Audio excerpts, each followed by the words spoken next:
보세요. 이제 모의고사 기출문제 17회. 오 많이 왔네요. 그래서 17회 이제 드디어 7회부터 계속 하신 분들은 지금 10번 이상을 풀었을 거예요. 17회까지 이렇게 문제를 풀어보시면서 야, 내가 이렇게 세법을 많이 알았나? 조금씩 이렇게 올라가는 과정이 보이실 거예요. 그래서 어느 정도 선까지 이렇게 올라가면 그 다음부터는 떨어지질 않아요. 세법은. 한번 이 상승 곡선을 타가지고 정상 궤도에 올라가시면 세법은 밑으로 수직을 바로 내려가진 않거든요. 한번 올라가면 거기서 이제 멈춰요. 그러니까 어느 정도까지는 좀 힘드시는데 그 단계를 넘어서는 순간 그때부터는 하나도 힘들질 않아요.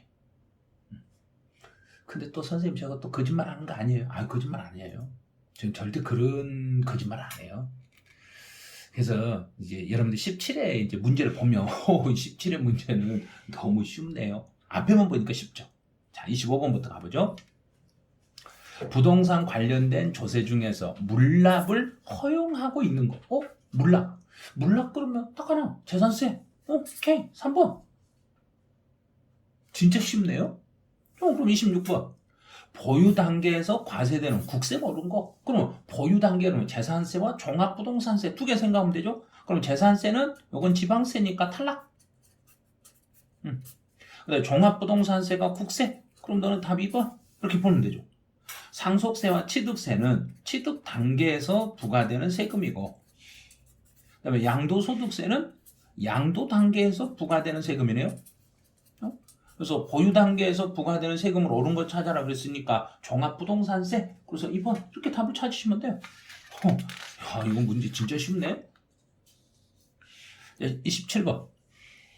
취득세, 과세 객체가 되는 취득의 목적물이 아닌 거. 그럼 취득세 대상물이 아닌 걸 찾아라.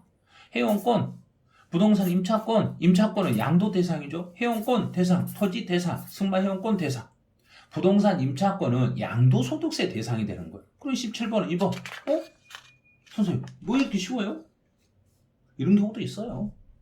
자, 28번. 취득세에 대한 설명으로 틀린 거. 그럼 별장이나 골프장이나 고급 오락장, 고급 선박, 고급 주택, 요거 사치네요. 사치성 재산을 취득했으니까 사치하는 재산은 4배로 중과세. 그럼 사치하는 거 4배로 중과세 그러시면 돼요. 또 국가 기부채납. 기부채납이다. 그럼 기부채납이라는 건 정부에게 내가 공짜로 주는 거예요. 그냥 주는 거예요. 그래서 공짜로 줬기 때문에 취득세를 부과하지 않는데, 단 기부채납을 하고 그 재산을 무상사용권을 제공을 받았을 때는 그때는 과세가 돼요. 근데 아무런 언급 없이 기부채납한 재산이에요. 그러면 그때는 취득세를 부과하지 않습니다. 이러면 돼요. 네, 3번.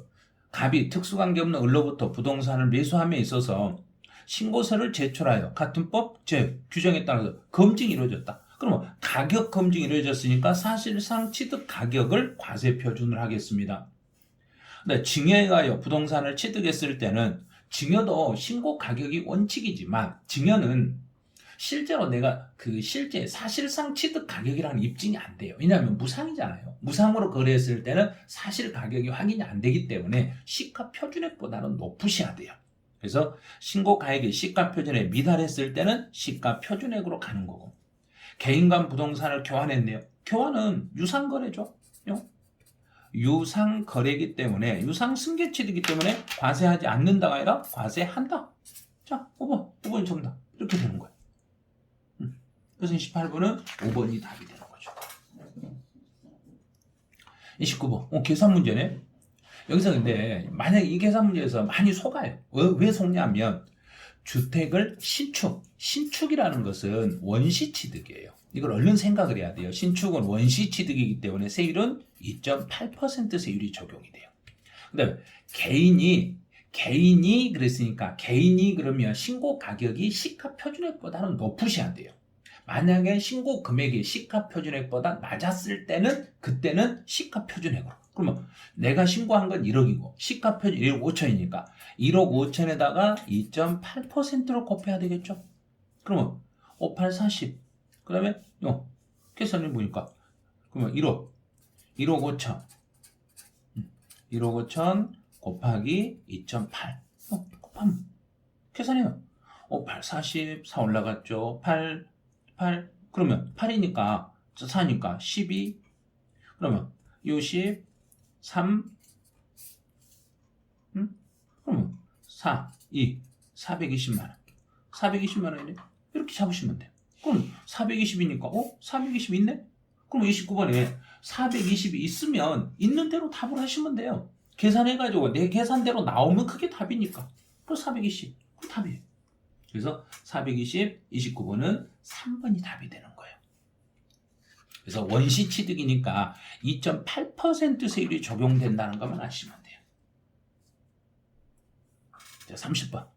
취득세 신고 납부에 대한 설명으로 틀린 걸 찾아라. 증여 그러면 증여 계약서 작성일로부터 3개월이 아니라 작성일로부터 60일 이내에 취득세를 신고하고, 상속이란 말이 나오면 우리나라에 국내 주소를 둔 자는 상속 개시일이 속하는 달의 말일부터 6개월 안에 세액을 신고하고 납부하겠습니다. 부동산 매매 계약에 취득한 자는 취득일로부터 60일 안에 신고하고, 그 다음에 도에 소지하는 부동산에 대한 취득세는 시군 금고에 납부해야 돼. 이건 뭐냐면 일반적인 경우는 도세이지만 시장이나 군수가 위임을 받아가지고 대신 징수를 하는 거예요. 그래서 위임 징수가 되기 때문에 시군의 금고에 납부를 하고 거기서 받아가지고 그걸 도로 넘겨주는 거예요. 그래서 이건 위임 징수라는 규정이 있다는 걸 생각하세요. 그다음 납세지는 그 물건 소재지가 납세지가 되는 거고, 지방세니까 물건 소재지로 가는 거고 주소지가 되는 건 아니죠. 5번은 취득세 납세 의무자가 신고 납부를 하지 않거나 신고 납부 세액이 정당하게 납부할 세액에 미달했을 때는 가산세 무리하죠. 그래서 가산세를 포함해서 보통징수 방법으로 과세권자가 보통징수하겠습니다. 그럼 맞았죠. 그럼 틀린 거 1번 이렇게 찾으시면 되죠. 그래서 증여라는 것은 증여 계약일로부터 60일 안에 신고를 해야지 3개월 안에 신고하는 건 아니에요. 그래서 30번에 1번. 자, 31번. 등록면허세에 대한 설명으로 틀린 걸 찾아라. 그러면 채권 금액을 과세 표준으로 정할 때는 채권 금액이 있으면 채권 금액을 과세 표준을 하시면 되는 거죠. 그런데 채권 금액이 없으면 그 처분의 목적이 된 것이나 제한의 목적이 된 것을 대신 채권 금액으로 갖다 쓰시면 된다고 그랬어요. 두 번째, 상속인 경우는 부동산 가액의 1.5가 아니라 8, 1000분의 8, 0.8. 그럼 2번 답이네. 부동산 등기에 대한 납세지는 그 부동산 소재지, 물건 소재지니까. 신고 의무를 다하지 않았더라도 등록하기 전에 신고를 안 해도 등록하기 전에 납부만 해버리면 신고하고 납부한 걸로 봐서 신고분에 대한 가산세는 부과하지 않는데, 여기서 주의할 게 무신고 가산세, 과소신고 가산세 둘 다 부과되지 않는다는 걸, 이걸 주의를 하셔야 돼요. 일단 무덤 나왔죠. 그럼 무덤, 취득세, 과세, 등록면허세, 비과세, 재산세, 비과세. 그럼 여기는 등록면허세니까 무덤은 과세하지 않는다. 그래서 31번은 정답이 2번. 자, 32번. 주택의 공시가격이 6억인 주택을 소유하고 있다. 2020년도에 재산세가 50만 원이었고 2021년도는 124만 원이다. 그럼 이제 계산. 자, 2020년도에는 재산세가 50만 원이었고 2021년도에 산출세액이 124만 원이다. 그런데 여기는 한도가 있죠. 세부담이 상한. 그래서 상한제가 적용이 되기 때문에 상한제는 직전 연도에 냈던 금액 50만 원 곱하기 100분의 그럼 50만 원 곱하기 100분의 여기서 6억이다. 6억이면 3억 이상 6억 초간지 미만인지 이제 모르겠죠. 그래서 3억은 넘고 6억 미만, 3억에서 6억까지는 그랬는지 6억까지는 그러면 3억을 초과하고 3억 6억까지는 또 6억에서 6억을 초과했는지 이걸 생각을 하셔야 돼요. 그래서 정확하게 6억이라고 했을 때 100분의 110이 적용이 되는지 100분의 130이 적용되는지 이걸 찾아내야 돼요. 그럼 이제 해석해 볼게요. 3억 이하는 100분의 105, 3억 초과 6억까지는 100분의 110. 자, 110 됐죠. 그럼 110이니까 55만 원이 상한제예요. 55만 원이 상한인데 이번 연도에 계산해 봤더니 124만 원이 나오더라도 직전 연도 세금에 상한제가 적용이 돼가지고 55만 원만 이번에 세금을 내시면 되는 거예요. 그래서 이번 55만 원 이렇게. 그래서 32번은 정답이 2번이 되는 거예요. 33번. 재산세 과세 표준에 대한 설명으로 틀린 걸 찾아라. 토지에 대한 과세 표준은 70%를 곱하고 주택에 대한 과세 표준은 시가 표준액에다가 곱하기 60%를 곱하기 하겠습니다. 틀렸네? 그럼 이번 틀렸네요. 선박은 공정시장 가액비를 곱하면 안 돼요. 건축물은 70% 곱하고 항공기는 공정시장 가액 비율 곱하면 안 돼. 그럼 답은 2번이네. 너무 쉽죠, 이런 건요.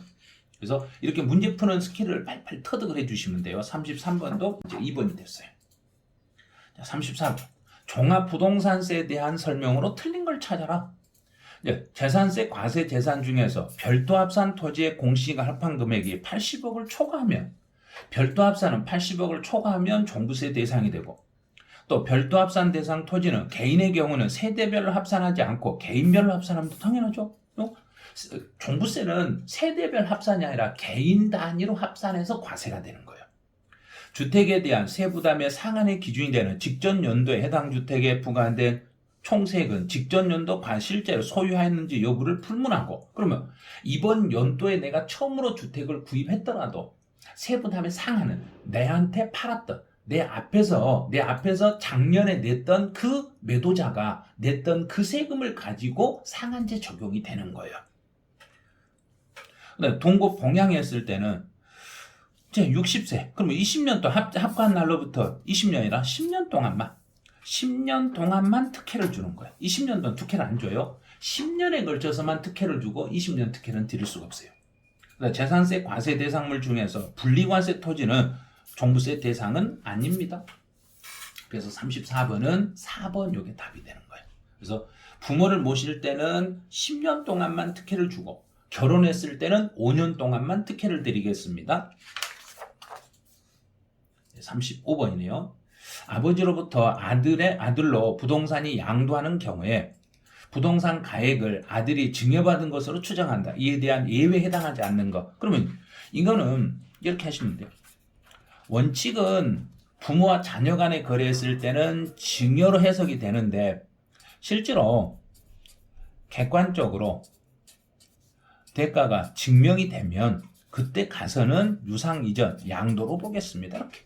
그럼 법원 결정이니까 법원 결정에 따라 경매 절차니까 입증이 됐죠. 파산 선고 입증됐죠. 공매 입증이 됐네요. 근데 대물 변제를 원인으로 이전 등기가 경로되었으나 채무에 가름한 양도임이 입증되지 않았다. 입증 안 됐네. 안 됐으니까 틀렸겠죠. 입증이 안 됐으니까. 그다음에 명백히 입증이 됐네. 입증이 됐으니까 양도로 보는 거예요. 그래서 35번 4번이 답이에요. 너무 쉬운 문제를 출제했네요. 네, 36번. 취득 가액에 대한 설명으로 옳지 않는 것. 이런 문제가 상당히 까다로운데 예전에 이 정도 문제가 지금도 계속 출제되고 있어요. 지금 현재까지 유지가 되고 있어요. 당사자 약정에 따른 취득 원가의 이자 상당액을 가산해서 거래가를 확정했을 때는 그 이자 상당액은 취득 가액에서 공제한다. 틀렸네요. 취득 가액에 포함한다. 그럼 답은 바로 1번이네. 쉽네요. 그렇죠. 이런 게 이 정도는. 그다음 그 물건을 취득하기 위해서 실제 소요된 가격을 취득 가격을 하는데 취득세라든지 기타 부대 비용은 취득세나 기타 부대비용 취득과 관련하여 그러면 취득에 소요된 취득과 관련해서 들어간 재비용들 취득세나 등록면허세나 중개보수나 법무사 비용이나 이런 것들은 전부 취득 가격에 포함할 수 있는 거예요. 근데 부당에 계산해야 시가초과 그럼 부당 고가 취득했다. 그럼 고가 취득했을 때는 부정한 행위가 있으면 시가를 취득 가격으로 인정하고 시가 초과액은 취득가 인정을 못 해줘요. 그래서 시가 초과액은 포함하지 않습니다. 왜? 시가까지만 인정이 되니까. 감가상각비는 이제 보유기간 중에 자산에 대한 감가상각비로서 각 사업년도 소득금에서 필요경비에 산입했다. 그럼 다른 소득 금액을 계산할 때 이미 필요경비에 산입이 돼 있으면 그 금액은 취득가액에서 공제한다. 빼버린다. 왜냐하면 양도소득세에서 필요경비는 다른 소득에서 이미 필요경비로 증명이 된 것. 써먹었던 것은 양도소득에서 이중으로 필요경비를 인정을 못 해주시는 거예요. 너 상속이나 증여를 받았을 때 취득가격은 상속 개시일 또는 증여일 현재 평가한 금액이에요. 그럼 상속세를 계산할 때 평가한 금액과 증여세를 계산할 때 평가한 금액을 실질 취득가격으로 그냥 인정을 해드리는 거예요. 왜냐하면 상속이나 증여는 취득가격이 원래는 없어요. 무상이니까. 그런데도 상속세를 신고한 금액과 증여세 신고한 그 금액을 실질 취득가격으로 인정하겠습니다. 그래서 36번은 1번이 답이 돼요. 37번. 이제 부당행위 계산 부인과 관련한 내용 중 틀린 거. 자, 부당행위 계산이라는 것은 특수 관계 있는 자와 거래를 통하여 세금을 부당하게 감소시킨 것으로 인정이 됐을 때는 부당행위 계산 부인이 적용이 되는 거예요. 그 다음에 갑과 그의 친족은 친족비는 특수관계에 있고 만약에 C는 갑의 종업원이다. 그러면 D는 C와 생계를 같이 하는 친족이었을 때는 그럼 갑과 D는 특수관계에 있지 아니한다. 이게 무슨 말이에요? 자, 그럼 보죠. C하고 갑이 특수관계인이에요. 그 다음에 D하고 C도 특수관계인이에요. 그러면 갑이라는 사람과 고로 D도 특수관계인이에요. 그러면 37번은 이제 3번. 37번은 3번. 특수관계인이 아니다 했으니까 틀렸죠. 특수관계인 해당되는 거예요. 네? 지금 어떻게 푸는지를 모르겠어요. 아니, 이게 갑하고 C가 특수관계인이잖아요. 그런데 D하고 C도 특수관계인이잖아요. 그러면 당연히 갑하고 D도 C하고 C가 갑하고 특수관계이니까 당연히 D하고 C도 이렇게 특수관계인이 되는 거예요. 그래서 갑하고 D도 특수관계인에 해당합니다. 이러면 돼요. 선생님 이건 3단원법 풀라는 거네. 그래요. A하고 B가 같고 B하고 C가 같다. 그럼 A하고 C도 똑같다. 이렇게 푸시는 거예요. 그냥 그런 식으로. 그런 형태로 푸시면 돼요. 네, 특수관계에 있는 E에게 C가보다 낮은 가격으로 양도했을 때 그럼 저가 양도네. 저가 양도를 통해서 세부담을 부당하게 감소시키면 이게 부정한 행위다는 이야기예요. 여기서 C가라는 것은 특수관계인이 아닌 모르는 사람, 제3자와 거래했을 때 정상적으로 받을 수 있는 금액을 시가라는데 그 시가는 상속증여세에서 평가한 금액을 시가로 인정을 하는 거예요. 그래서 상속증여세 규정을 준용한 평가한 가액을 말하겠습니다. 그래요. 37번은 3번이 답이 됐네요. 자, 38번. 예정신고, 확정신고 납부와 관련된 설명 중 틀린 걸 찾아라. 납세자가 국내 거소를 줬다. 그럼 우리나라의 거주자인 경우는 납세지는 물건 소재지다. 틀렸죠? 왜? 그 사람이 주소지가 되는 거죠. 국세는 주소지, 지방세는 물건 소재지. 그럼 답은 그냥 1번. 이렇게 쉬우면 안 되는데. 왜요? 쉬운 문제도 있을 수 있잖아요. 계속 문제가 쉬운 문제도 있을 수 있어요. 그러니까 너무 어렵게만 생각하지 마시고 접근하실 때 큰 틀로 생각을 해주시면 돼요. 두 번째. 확정신고서를 정보통신망으로 제출했을 때, 그러면 인터넷상으로 제출했을 때는 내가 인터넷에서 전송하면 그때 신고된 걸로 보는 거예요. 예정신고를 하고 자진납부를 하더라도 세액공제는 받을 수가 없습니다. 예전에 세액공제를 받았어요. 근데 지금은 세액공제를 받을 수가 없어요. 왜냐하면 예정신고도 할 수 있다가 아니라 예정신고 하여야 한다기 때문에 세액공제를 받을 수 있는 방법은 없어요. 거주자가 건물을 신축하고 5년 이내에 그 건물을 양도하면서 환산 취득 가격을 했을 때는 그 환산 취득 가격의 5%에 상당하는 가산세를 물으셔야 돼요. 근데 최근에 다시 법이 하나 바뀌어가지고 환산 취득 가격이 아니라 이제 감정가액으로 한다고 예를 들어봐요. 그러면 감정가액을 취득 가격을 했을 때는 그 감정가액의 5%를 가산세로 물으시면 돼요. 5번은 납세지 관할 세무서장은 양도소득이 있는 국내 거주자가 조세를 포탈할 우려가 있다고 인정되는 상당한 이유가 있을 때는 수시로 세금을 부과할 수 있어요. 그래서 조세 포탈 우려가 있을 때는 그냥 수시 부과할 수도 있는 거예요. 그래서 38번은 1번이 답이 되시는 거예요. 39번. 39번은 이제 허가 대상이네요. 그래서 2월 28일 날 매매 대금을 모두 수령하였지만 토지거래 허가를 받는다. 5월 30일 허가를 받았네. 그럼 자, 이렇게 흐름. 잔금을 청산했어요. 대금 청산은 2월 28일 날 청산하고 허가를 받을 때 허가일은 5월 30일 날이 허가예요. 그럼 세금 신고는 허가 받기 전에 대금을 청산했더라도 허가 받을 때까지는 그 대금 청산 자체가 유동적이기 때문에 확실한 상태, 허가일이 속하는 달의 말일부터 여기서부터 2개월 이내에 예정신고를 해야 돼요. 그럼 예정신고 기한은 2개월이니까 7월 31일까지 예정신고하면 되겠죠. 그래서 정답은 3번. 40번. 문제 참 이런 문제만 내주면 얼마나 좋겠어요. 국외 소재 부동산의 양도소득에 대한 소득세 신고 의무가 있는가? 그럼 국내에서 우리 땅 알잖아요. 국외 소재 부동산을 양도했을 때는 우리나라에서 몇 년 이상 주소나 거주를 둔 사람이에요. 그러면 당연히 5년 이상이에요. 그럼 다 못 봐야네. 그래서 17의 해설은 여기서 이제 맞춰요. 그래서 이 17의 해설까지 들어보니까 17의 문제가 예전 문제가 좀 달라졌어요. 달라졌어요. 17회하고 18회 두 번은 토지공사에서 출제했어요. 그래서 옛날에는 이름이 토지공사였어요. 그때는 주택공사, 토지공사 이렇게 나눠져 가지고 토지공사에서 산업인력공단에서 토지공사로 넘어가 가지고 거기서 문제를 출제하다 보니까 문제가 출제 유형이 약간 바뀌었던 거예요. 그래서 이 문제를 보면은 예전하고 문제 출제 약간 다른데요? 그렇죠. 어떨 때 완전히 답을 주어진 것은 너무 쉽게 답을 주어지고 약간 어려운 것은 약간 변형해서 출제하고 하면 그랬어요. 그때는. 그래서 17의 문제는 이 정도 해주시고 자, 여러분 제가 무슨 말 할지 알죠? 아직 이 기출문제를 7회부터 지금까지 문제를 풀고 계신 분들, 특히 밴드에서 문제를 푸신 분들, 아직 유튜브 구독 안 누르신 분 있죠? 자, 그럼 유튜브로 오셔가지고 구독 한 번씩만 눌러주세요.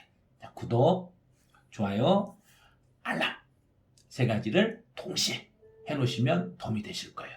그래서 일단 구독을 해놓으시고 수업을 들으시는 게 아마 도움이 되니까 구독하시고 수업을 들으시기 바라네요. 네, 17회 해설은 여기서 마치죠.